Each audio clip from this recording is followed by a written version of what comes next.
Esta noche hace mucho frío. La neblina cubre las ventanas y una extraña risa se escucha en el pasillo. Estos son los relatos ecuatorianos que tus abuelos nunca te contaron, narradas por sus propios protagonistas. Buenas noches y bienvenidos al Diario del Terror Ecuatoriano.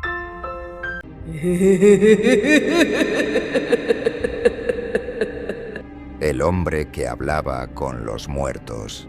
Algunos me llamaron brujo, otros loco, otros santo. Pero en el fondo, nunca fui más que un niño asustado que aceptó un trato que ningún ser humano debería aceptar. Nací y crecí en el barrio de San Roque. Y aquí mismo he vivido toda mi vida, aun cuando ya no puedo ver el mundo que me rodea. Mis ojos, bueno, esos los entregué hace muchísimo tiempo, pero no me adelanto. Todo comenzó cuando yo tenía apenas 10 años. Mis padres murieron en un accidente, una noche fría, cuando el viento arrastraba el olor a pólvora y maíz tostado desde el mercado. Una semana después de enterrarlos, yo todavía lloraba como si el mundo entero se me viniera encima. No dormía, no comía, no hablaba con nadie. Mi tía, que me acogió en su casa, hacía lo que podía, pero yo no dejaba de suplicarle a Dios que me devolviera a mis padres. Esa noche, como tantas anteriores, estaba en el cuarto pequeño que me habían dado, llorando sobre la almohada, pidiéndole al cielo una señal, cualquier cosa, una palabra, una sombra, una esperanza. La esperanza llegó, pero no desde el cielo. Primero sentí un frío extraño en la nuca, un viento que no venía de ningún lado. Luego escuché un golpe suave en la ventana. Pensé que era una rama o el viento, pero el golpe se repitió y entonces la escuché respirar. Me senté en la cama y miré hacia la ventana. Ahí estaba ella, una mujer horrenda, tan vieja que parecía hecha de huesos cubiertos apenas por piel arrugada. Su cabello era largo y negro, pero sucio, enredado, como si hubiese sido arrastrado desde una tumba. Y sus ojos eran dos pozos grises que parecían ver directamente dentro de mi alma. «No llores, niño», me dijo con una voz quebrada, como de madera astillada. «Yo puedo devolverte lo que perdiste». Me quedé mudo del miedo. ¿Qué quiere?», logré susurrar. La mujer sonrió, dejando ver unos dientes largos, amarillos, gastados como piedras viejas. «Tus ojos», respondió.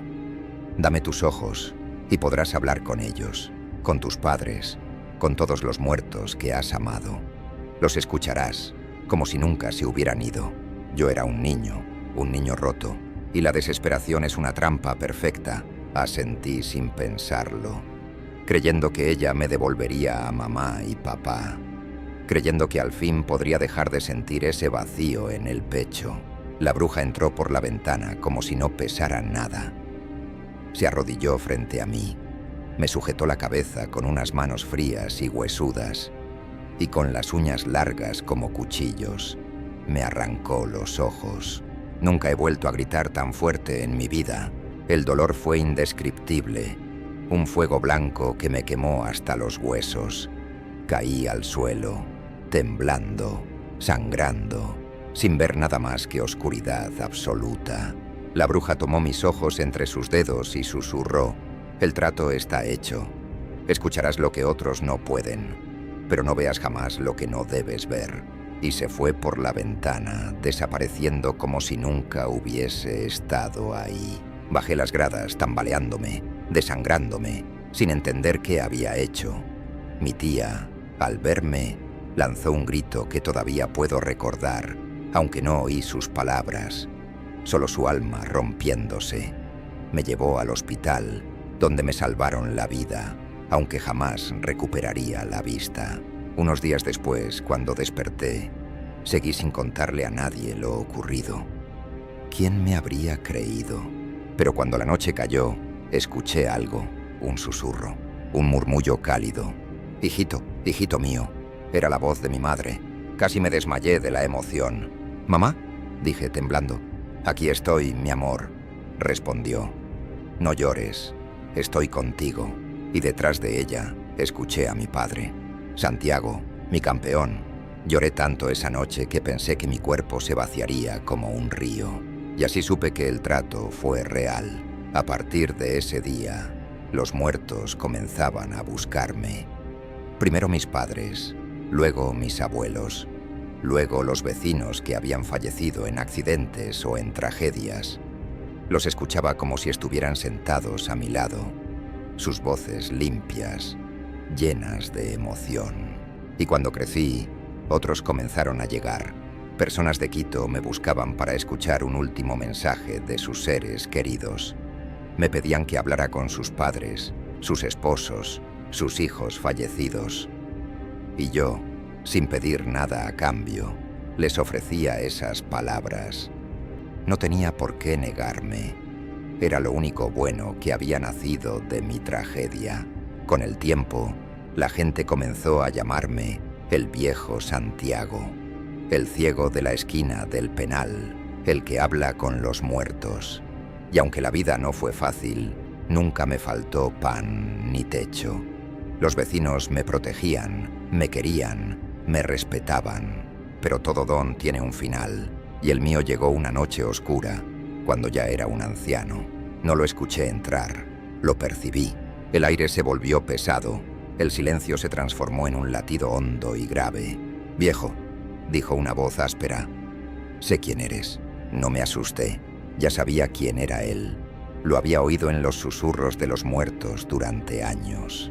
El vampiro del Tejar, un ser antiguo, maldito, que recorría las noches de Quito alimentándose de la sangre tibia.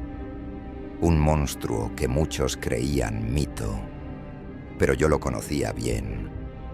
Había oído sus pasos invisibles, sus víctimas llorando después de morir. «Quiero tu secreto», continuó. «Quiero hablar con demonios y muertos como tú. Necesito ese don». Yo respiré profundo. Ya no tenía miedo, solo tristeza. «No puedes obtenerlo», le dije. «El trato fue hecho con un niño de corazón puro. Si me matas, no heredará nadie mi don. Solo recibirás una maldición». El vampiro rió. «Todos dicen eso antes de morir. Te lo advierto», susurré. «Mi don no se transmite, se arrebata. Y lo que se roba nunca sale completo». No me escuchó. Se lanzó sobre mí como una sombra viva. Sentí sus colmillos clavándose en mi cuello, succionando, desgarrando. Mi sangre era poca, pero la bebió como si estuviera desesperado. Mientras moría pensé en mis padres, en sus voces, en el niño que fui, y en mi último aliento murmuré: «Que Dios te perdone, porque yo ya no puedo». El vampiro terminó. Me dejó caer como a un trapo viejo. Yo ya estaba muerto, pero antes de desvanecerme del todo, escuché algo, un grito, un rugido de desesperación, un miedo puro, porque en el mismo instante en que el vampiro bebió mi sangre, perdió su poder para ver a través de las paredes. Se volvió ciego a los escondites de sus enemigos, a los rincones donde antes detectaba el corazón latiendo. Había obtenido mi maldición, no mi don, y así, mientras mi espíritu se alejaba, comprendí la verdad más dolorosa de mi vida. No se debe pagar con partes del alma lo que puede curarse con el tiempo. El amor de mis padres nunca necesitó un trato con una bruja. Solo necesitaba que yo aprendiera a vivir sin ellos, porque lo que uno entrega desde la desesperación nunca vuelve, ni siquiera después de la muerte. Parte 2. El vampiro ha perdido sus ojos. Lázaro llegó tambaleándose a la vieja iglesia abandonada del Tejar poco antes del amanecer. La oscuridad todavía cubría las naves como un sudario, pero él la sentía ahora como un enemigo. Cada sombra era un filo, cada rincón un abismo que lo podía tragar. Ya no veía como antes, ya no veía a través de las cosas, de las paredes, de los cuerpos como si fueran vidrio. Ahora veía como un mortal. Sus pasos, antes silenciosos, resonaban torpes contra el piso de piedra. Se apoyó en una columna rota, respirando entrecortado, como si fuera un hombre común que huye con el pecho abierto. La sangre del viejo Santiago aún le ardía en la lengua, como si cada gota fuera un fuego ajeno que no debía haber probado. No debía hacerlo. Susurró, pero su voz tembló como nunca antes. Avanzó hasta el altar principal, donde el espejo antiguo, el portal, seguía colgado en la pared, cubierto por una manta negra. Ese espejo no reflejaba el mundo de los vivos, sino la frontera tenue donde vagaban los muertos, los condenados, los recuerdos podridos de Quito. Se detuvo frente a él. Le temblaron las manos. No por miedo, un vampiro no teme, pero ahora era algo parecido. Con un tirón arrancó la manta. El espejo lo recibió sin brillo y sin piedad. Una superficie helada, casi líquida, que onduló como si respirara. Lázaro vio su rostro por primera vez reflejado. Sus ojos ahora mortales podían verlo reflejado. Sus ojos, que antes parecían brasas invisibles capaces de mirar dentro de un alma, ahora eran ojos humanos, ojos normales, ojos que podían fallar, enfermar, llorar, ojos que envejecían. «No», susurró tocándose las cuencas. «¿Qué me hiciste, bruja abominable?» Pero sabía bien quién se lo había hecho. No fue una bruja, no fue un demonio, fue su propia soberbia. Desde dentro del espejo empezaron a escucharse voces, voces arrastradas, como si hablaran desde un río de lodo. Eran los muertos, los que habían clamado al viejo Santiago por una última conversación, por un perdón, por una despedida. Ahora estaban inquietos. El trato era puro, el trato era puro, el trato era puro. Repetían. «¡Cállense!», gritó Lázaro golpeando el espejo, que vibró como si estuviera vivo. Pero las voces subieron, mezclándose unas con otras, agrietando la superficie del reflejo. Lo que fue dado en inocencia no puede ser robado sin precio. Has tomado lo que no era tuyo. Ahora caminas como nosotros, ciego en la noche. Lázaro retrocedió, respirando hondo. Por primera vez desde su nacimiento en los túneles del Panecillo, sintió miedo. Y ese miedo tenía un nombre: el hereje de Chimbacalle. Una criatura sin piel, sin rostro fijo. Un engendro nacido del dolor, del abuso y del silencio en un convento viejo. Un híbrido de furia y fe rota. Los muertos lo mencionaban con un tono que ni siquiera un vampiro podía ignorar. Y ahora venía por él. Lázaro lo sabía, lo sentía en los huesos. Su vista mortal era un regalo caído del cielo para el hereje. Ahora podía seguirlo sin que él lo detectara. Podía acercarse sin ser visto. Podía respirar detrás de él sin que Lázaro lo sintiera. Y lo peor, el hereje no quería matarlo. Quería corregirlo. «No tengo escapatoria», susurró Lázaro volviendo a mirar el espejo. Dentro de él algo se movió. Una figura alargada, doblada, como si sus huesos estuvieran demasiado torcidos para sostenerse. Un rostro que se formaba y se deformaba sin parar. Una sonrisa que no pertenecía a ninguna criatura viva. Lázaro tragó saliva. El hereje había encontrado el camino. Su voz salió desde el portal, aunque no tenía boca. «Ahora sí te puedo ver, Lázaro». El vampiro retrocedió. Sus ojos humanos lloraron por primera vez, lágrimas del color de la sangre vieja.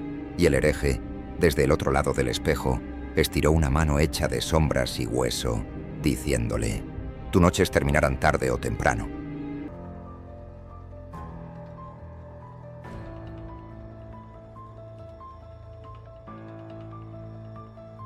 Apostaría mi alma a que nadie había escuchado este relato antes.